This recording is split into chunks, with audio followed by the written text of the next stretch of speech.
I'm here with Pete, and he said his days of crash and bash are done. Doesn't look like it to me by the look of these bash plates. Hey everybody, Anthony, 4x4 Diesel. Pete went on to one of the Facebook groups, PRADO Owners Australia, and asked for some advice. He's got this 200,000k 2014 200,000k Prado that's had pretty standard service, nothing extra by the looks of it. Asking for advice on what he should do, and a number of people said, oh, a bit of stick jammed in there too. Beautiful, mate. Look at that. They said, go to the PRADO hospital or go to 4x4 Diesel. So 4x4 Diesel is the YouTube channel, and the PRADO hospital is where we are now. And we're just about to take a look under the vehicle, and all the regulars here are going to sort of know what it needs already. First thing I'll be saying before I go too far, because if we try to take these bash plates off for a 40k service change of diff oil, they're going to be a pain to get on and off. And there is a risk that you could damage your sump, depends what you're hitting. So your days of crash and bash really over? They are really over, eh? Okay, well it might be time just to get some original stock bash plates off someone that's replaced, you know, some good ones, because you get those cheap or free, and that'll get that stick out of there. But other than that, kaon.com.au for the heavy duty stuff for those people that are into crash and bash. Now, let's have a look at this one. So the usual steering rack boot sweat, we're not worried about that. That's all pretty standard. We don't worry about that. Just keep an eye on your power steering oil level.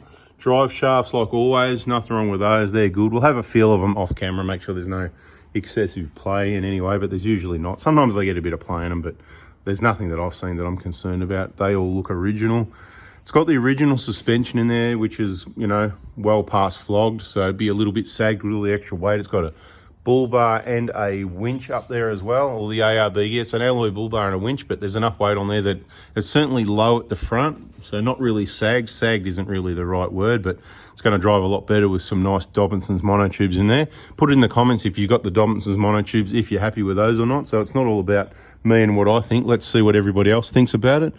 Yeah, let's have a look at these lower control arm bushes to see what sort of condition. The front one there and there, pretty standard, not too bad. Let's have a look at the rear one. We can imagine it's going to be a bit cracked, isn't it? There it is, typical standard. Right, let me just get a percentage on that. So from the left side there, you're trying to move the camera so you can see the crack from the left side. It goes about not even 50, probably 40% of the way across. We're going to see mirror image over here. Yep, see from the inside on the right there, probably even about 30% there. So there's some cracks starting, and of course bouncing around on this old flog suspension isn't going to be helping those. So by upgrading the suspension, it'll probably reduce the wear on those and get a bit more out of the bushes. They're not due, I mean, you could replace them. For roadworthy, they may pick them. It depends who you go to, whether they actually check anything or not. You know, keep an eye on them. Not too bad, so I wouldn't be worried about what the expense is there at this stage. Bone dry on the transfer case. Looks like they've been lubricating the propeller shafts, which is good. Bone dry on the transmission, nothing to see here. I'd recommend a transmission flush because it's done 200,000 Ks. What do you reckon that's worth, Anthony? Depends how much oil it takes, probably $300 or $400 somewhere there for a transmission flush. Yep. And if you keep it locked in fourth, it'll stay clean, and you won't be doing it again for another 200,000 Ks, but there you go.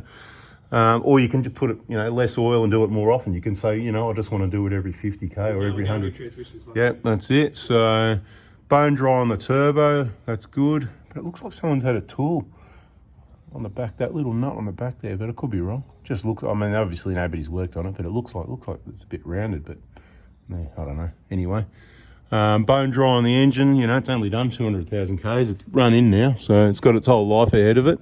It's going to need some injectors and stuff like that. We'll get to that in a minute. Let's finish looking under here to see.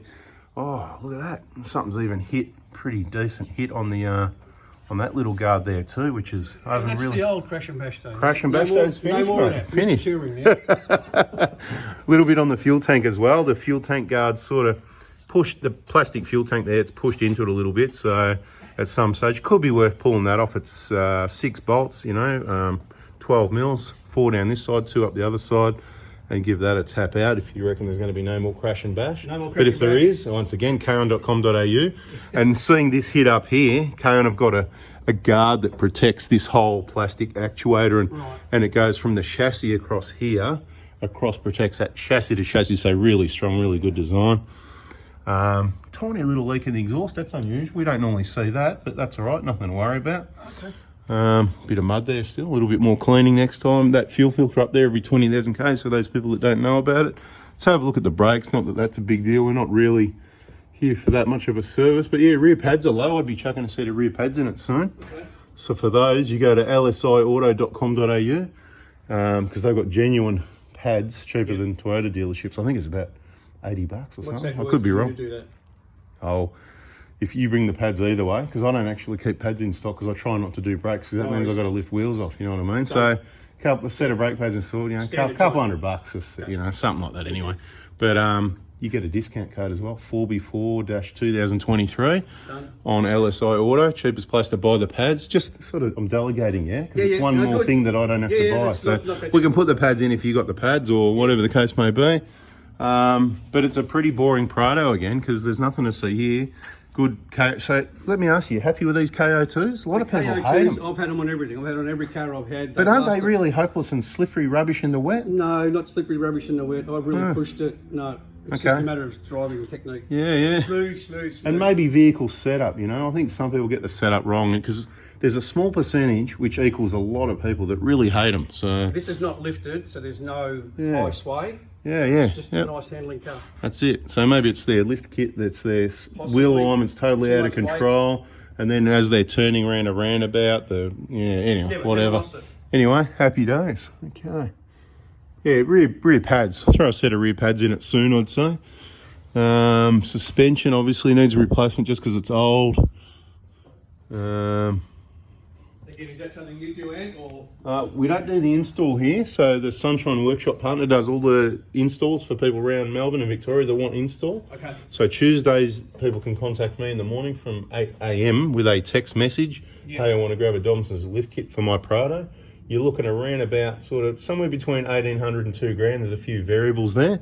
And that can be sent directly to Sunshine or to you or whoever it is. And then we can arrange installation at Sunshine. They're the experts at that now. I used to do that, but you know, you can't do everything. So I've got to delegate, and they love doing it. So, and they love putting quality stuff in. So that's something we can organise. So a couple of grand for the kit, about $500 install ballpark, you know. And then you'd have to, depends which way. I mean, I'd say often you don't need a wheel alignment, but because we're trying to protect these bushes from splitting any further, then I'd recommend it because I can see already the way it's twisted. So when this hits the ground, the arm's going to go up. It's like someone's done a wheel alignment at some stage and twisted that push. And I've said that in videos before. Has this had a wheel alignment? I reckon it has, yeah?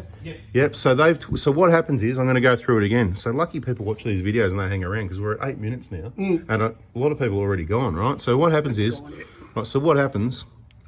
this inside of this pin, it gets stuck to the crush tube, if you like, Yes. the inside part of the bush. So when they turn this to adjust the camber and split, caster yeah. adjustment, that twists the inside part of the tube, but the outside part of the bush here, right?